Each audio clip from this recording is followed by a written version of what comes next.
One of the questions you always ask me is, Fernand, how did we get here? And if I'm being candid, it's a question I always ask myself. And not just how did we get here and why are we here, but what were the pieces? What were the tentacles that grew, not over the weeks, not over the months, not over even the days or the years, but frankly, the decades that got us to this point where we are facing the potential loss of constitutional democracy here in the United States by what all intents and purposes looks to be an autocratic overthrow. So what I've done on this podcast, and many of you know, I've reached out to some of the leading thinkers, scholars, and researchers who have tackled this very question. How did we get to this point?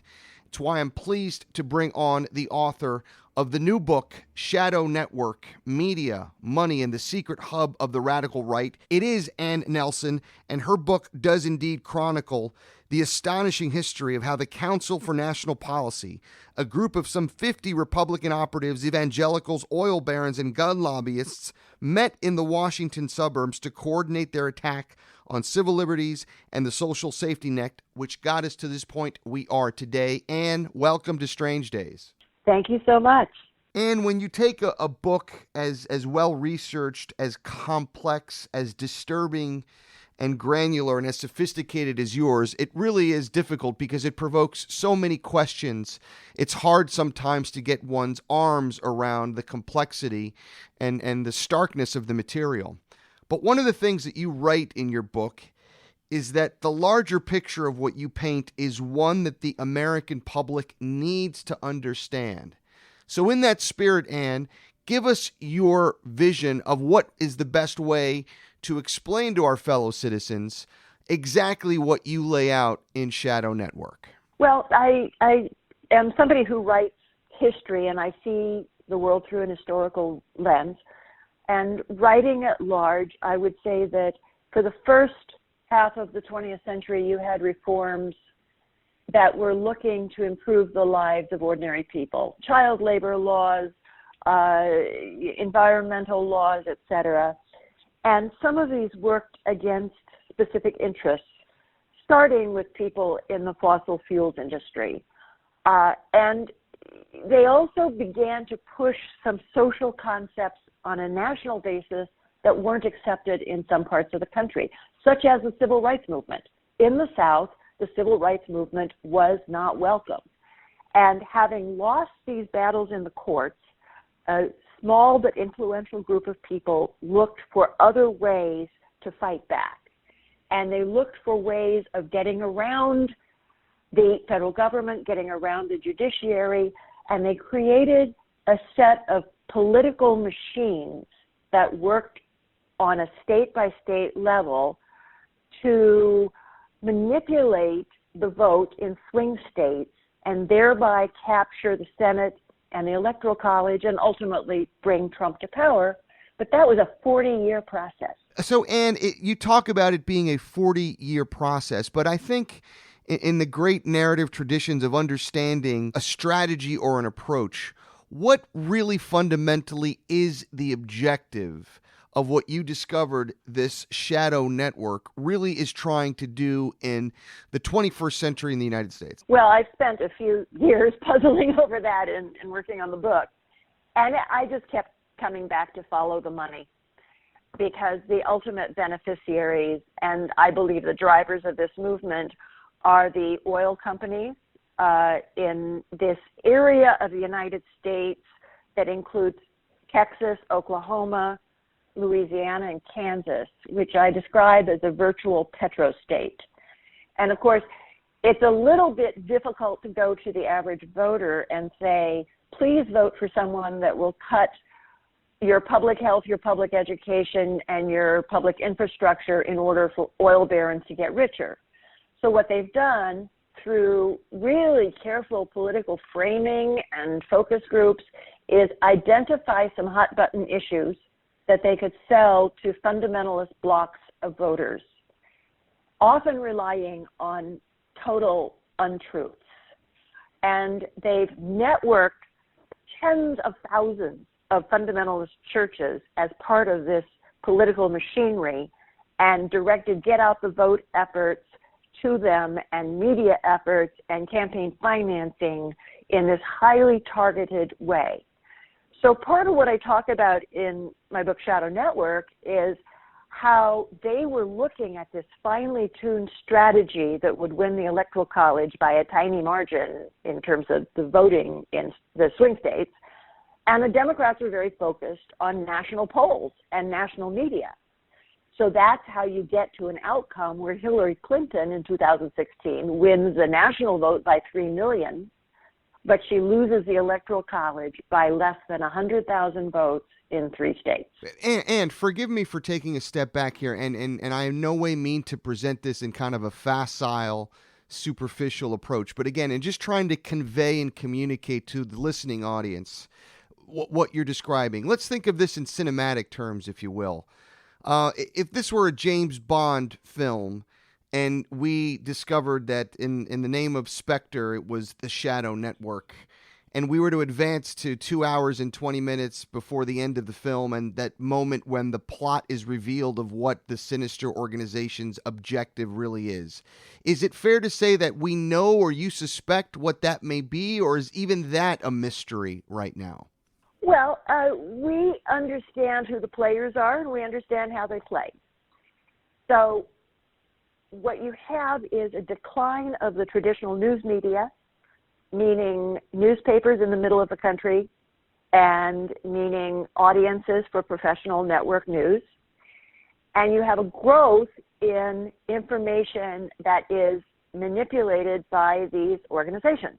So you have fundamentalist radio in many of the swing states and the other states, which is unidirectional messaging. Only Republicans are virtuous. Democrats can be described as literally as demons. No, I mean, I get that, but I guess what I'm saying is, what is the ultimate conceit or the ultimate ambition? I've spoken to Christopher Leonard, who is the author of the book Cokeland, along with Nancy McLean, who it describes that this is kind of a passionate zeal of, at the time, the Koch brothers. Now, of course, one passed. And one of the questions I asked him, I mean, what is their end game? And he says, just more power and influence. I said, well, he's already one of the richest men in the world. He's already in advanced age. You know, he can't buy his way into immortality. So what is the goal? And it was kind of difficult to articulate in a sense. So I guess I'm asking you, is there a specific goal here? Yes, it is to remake the United States. And it's to remake it into a plutocracy. And, you know, I'm from Oklahoma, but I've lived in the Northeast for my adult life. And if I were going to try to psychologize this, I would say that the oil barons feel that they're contesting the Wall Street guys and saying we can impose our vision of society on yours. And we lost the last round with the New Deal and the social safety net and the tax structure and environmental regulations. So we're going to figure out how to best you. And we're talking about people, you know, for example, the surviving Koch brother has over $50 billion. Now, how is his daily life changed by having $55 billion instead of $52 billion? Not at all. You can't have more houses, more planes. You know, you can't experience these things. But what you can experience is that your numbers are bigger than their numbers. Right. But even in that construct that you lay out, the very fortunes that were made that allowed the financing of the Shadow Network were done against the backdrop of that New Deal, regulated environmental civil rights America, which presents kind of a conundrum. It's a psychological conundrum. What are they rebelling against? If I could use a quote from the Wild One. They fought every step of the way. So really, you know, the Koch fortune began with the wildcatting in Texas in the early 1900s, and as you move into the period of the legacy of the New Deal, social safety net, environmental regulations for the public good, et cetera, they are fighting it just tooth and claw, and they're getting slapped with fines. They're being humiliated in the press. So it becomes a contest. And the way these people see it is that the federal government is the enemy. So when they look at Donald Trump, the fundamentalists will call him God's wrecking ball and say that his role in history is to bring down the federal government. Sure. And I guess studying sociopaths like Hitler sometimes is a fool's errand because there is no rational, reasonable kind of takeaway other than madness in human form who attained great power. But in the case of these individuals, imposing their own world vision that they will not live to see, is that the be all end all? Is it just simply an internal, almost quasi-religious struggle, or is it something like in the case of the Jeffords that you describe, where the Southern Baptist Convention leadership that was so virulently anti-LGBT, anti-homosexual, we come to discover that the personification of the leader was himself a homosexual who was living in the closet all these years, that led to kind of a form of self-loathing and pathology. Which of those do you think best describes it? I go back to Tom Wolfe's book, Bonfire of the Vanities, and this whole idea of masters of the universe. And this idea that certain people have, I'm afraid they're often men, that they can dominate others. And first of all, they want to dominate each other and win in this alpha male contest. Second of all, they want to impose their vision on society. And you have it repeated in history time and time again. I'm afraid it's a very human instinct, but there's also a human instinct to push back against it and go for communal values and social values. So it's a cyclical event that I see, but I also think that in terms of the leaders of this movement, they see themselves winning. You're saying they wouldn't live to see the fruits of their efforts. At least one Koch brother is indeed living to see the fruits of his efforts, because everything that he wanted in terms of the destruction of the federal bureaucracy is beginning to happen. The Environmental Protection Agency is being gutted. The protections under the U.S. Department of Agriculture are being gutted. The staffs are being slashed. The regulations are being abolished. And not only that, one of their biggest elements of their plans is to remake the judiciary. And you've got a record number of court appointments going on in the federal courts, not just the Supreme Court, the appeals court, the circuit courts, which are people who are ideologically faithful to this vision and are in lifetime appointments to rule on these issues for decades to come. And is it hyperbolic to then suggest, as others have, that this shadow network that you write about is not only hostile to representative democracy and the traditions that the country has celebrated as a constitutional republic for 246 years, but more than that, even not just hostile, outright engaged in the conscious destruction of representative democracy in order to impose some sort of theocratic autocracy? The way I see it is that they were very effective in identifying its weak points. The nation kind of, hobbled along with some of these issues that were corrected, like slavery and like the vote for African Americans and women, but others, such as the Electoral College, which is not emblematic of representative democracy. You can't say one man, one vote corresponds to the Electoral College. It doesn't. But it was kind of good enough to limp along with it. And what they did was really expose the weak areas and go for it. So they're playing within the rules, but not within the spirit of representative democracy.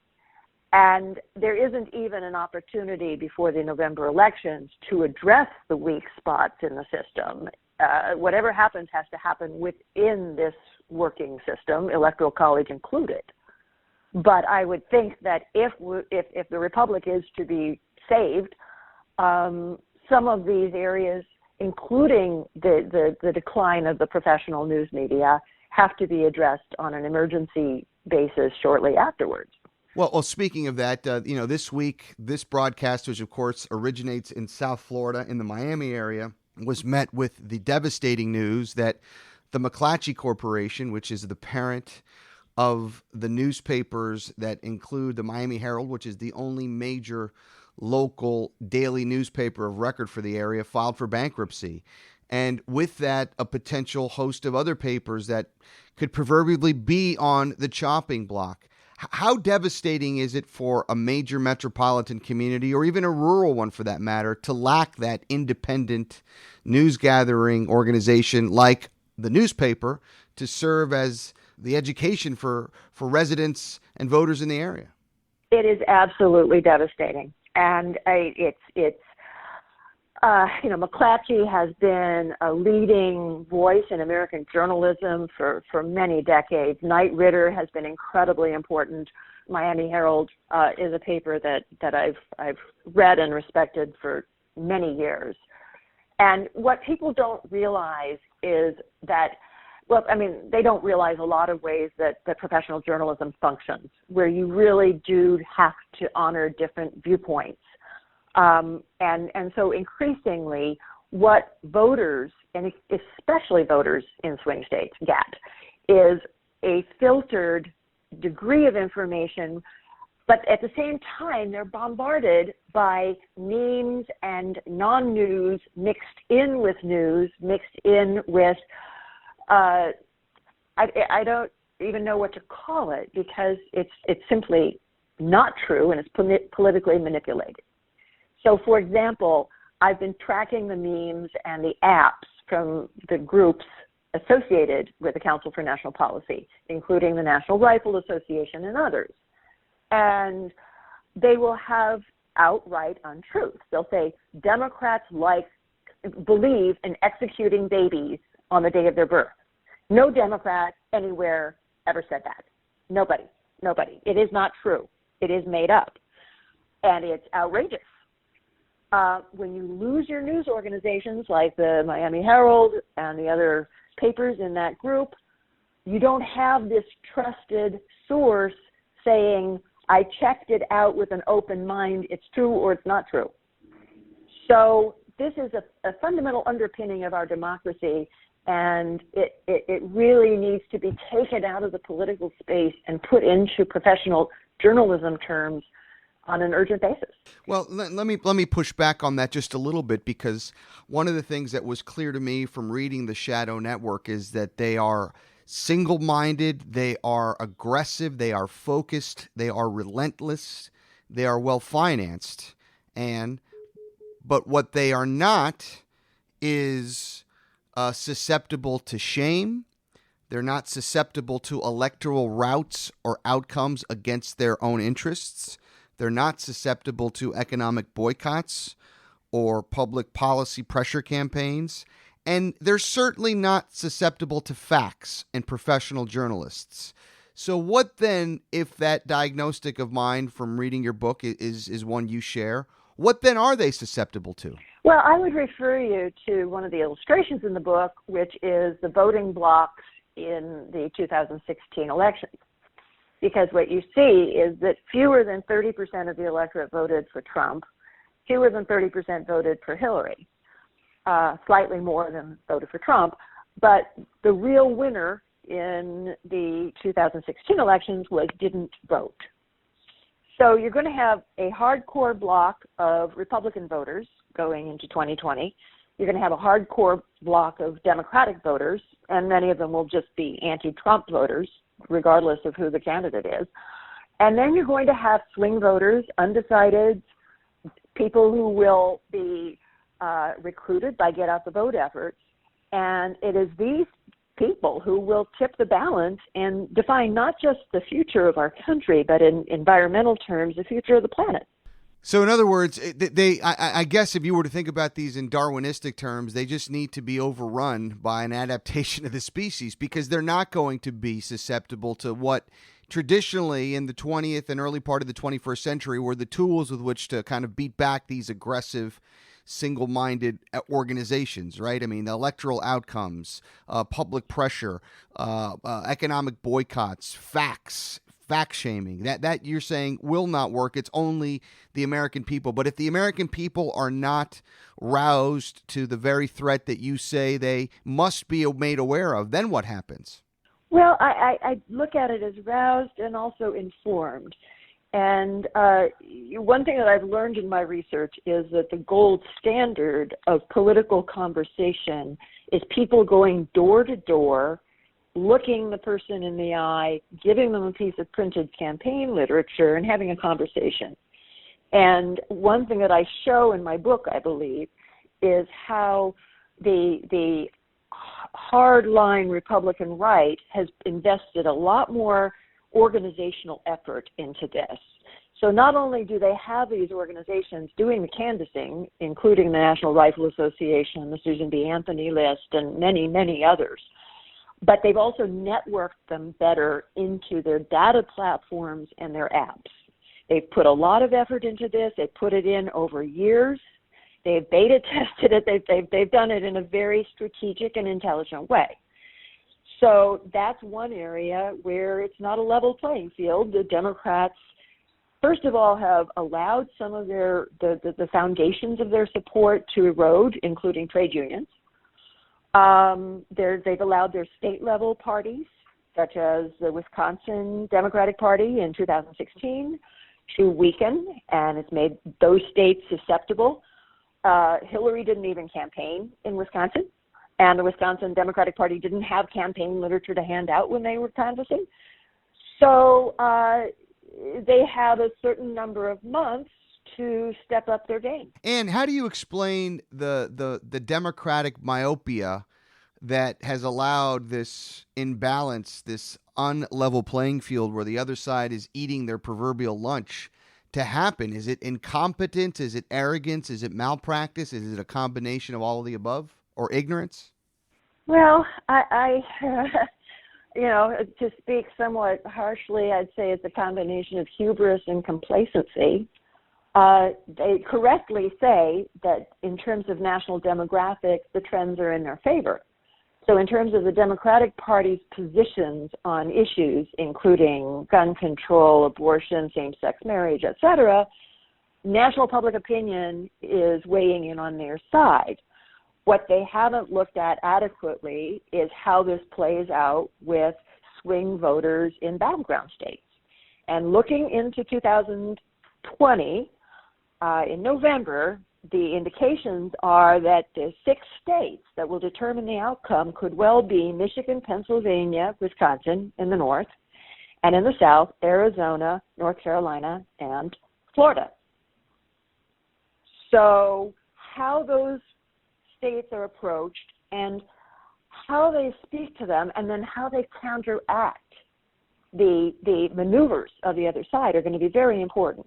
So one thing you had in 2016 in Florida and in Michigan was a barrage of memes, many of them generated by the Internet Research Agency in Russia, telling African-American voters not to vote for Hillary Clinton because of her off-the-record statement about predators many years ago. And it appears that was highly effective.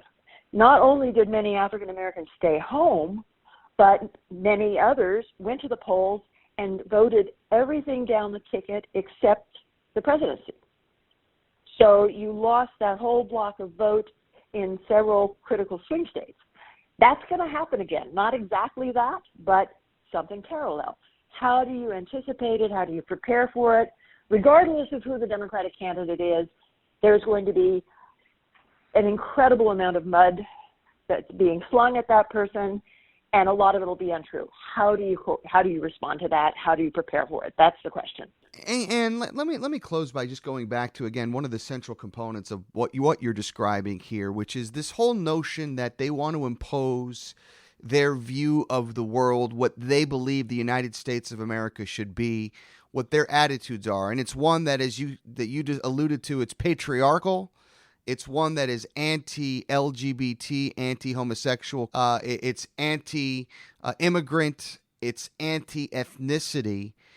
And what it just seems to me so clearly is it's almost anti-modernity, right? Because we know all of the public opinion polling suggests that perhaps not all, but the vast majority of Americans, be they voters or residents, are in favor of many of these things that these groups so virulently oppose, this shadow network that you write about.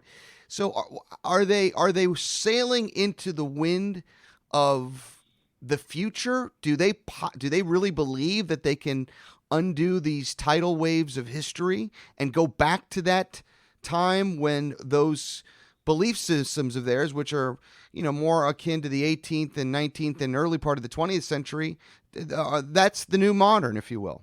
Well, I think that's why they place so much emphasis on these court appointments, because if you control the courts, you control the law, and that's what they're starting to do. And if you look at it, they've also put a lot of emphasis on state-level politics, another area the Democrats have neglected.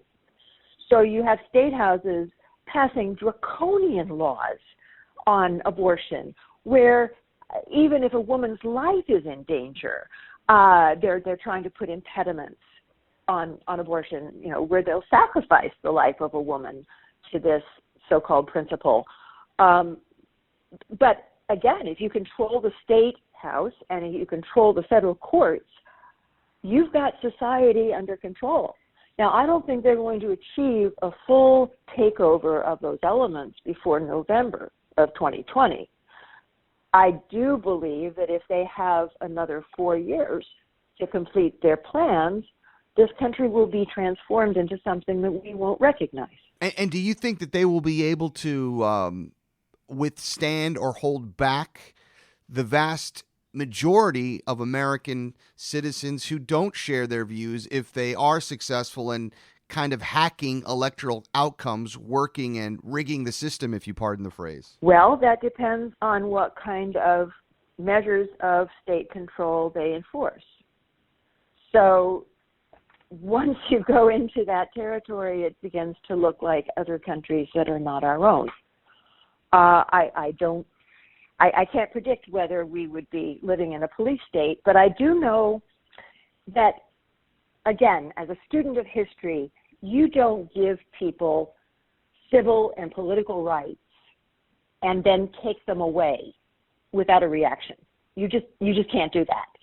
You can't tell millions of people who have experienced marriage equality that that's no longer legal. You can't take back every semblance of a woman's right to choose and not have a reaction. And having lived through, in my own reporting days, military dictatorships in Guatemala and El Salvador, I firmly believe that the electoral solution is best. But I can't tell what will happen in this country if we don't emerge with a more stable and representative government in the future. Well, we encourage everyone listening to pick up a copy of Shadow Network and Nelson's book. And oftentimes, a lot of people feel certainly empowered by the information, but powerless at the monumental task that is laid out in front of them. So what would you, if one thing to someone listening now, you could say, this is what you can and must do. If it's only one thing, do this to help turn back the tide of the influence of what these shadow networks are trying to do to undermine the United States as we know it. Well, I would say to them to focus on the elections coming up. Nobody can do everything, but everyone can do something. And so get out the vote efforts are important. Helping people get to the poll is important. Helping people inform themselves about what's really going on with the government and not just falling victim to the propaganda and the memes that are being thrown to them. Having really deep conversations about the importance of voting and criteria for voting. That's something that everybody can get involved in. And we have to say that, you say you have young children, I have children who are young adults. We're talking about their future. But unfortunately, young voters have a very low turnout, and it's their futures that are at stake. So I think that really working with groups of young voters, African American voters, evangelical voters who feel queasy at the way this country's business is being conducted, those conversations are going to be critically important over the next few months. Ann Nelson is the recipient of the Livingston Award for Journalism. She's also a Guggenheim Fellow for her historical research. She teaches at Columbia University. She's also the author of the book we have been discussing, Shadow Network, Media Money, and the Secret Hub of the Radical Right. Ann, thank you so much for sharing your thoughts with us here on Strange Days. Thank you, Fernand.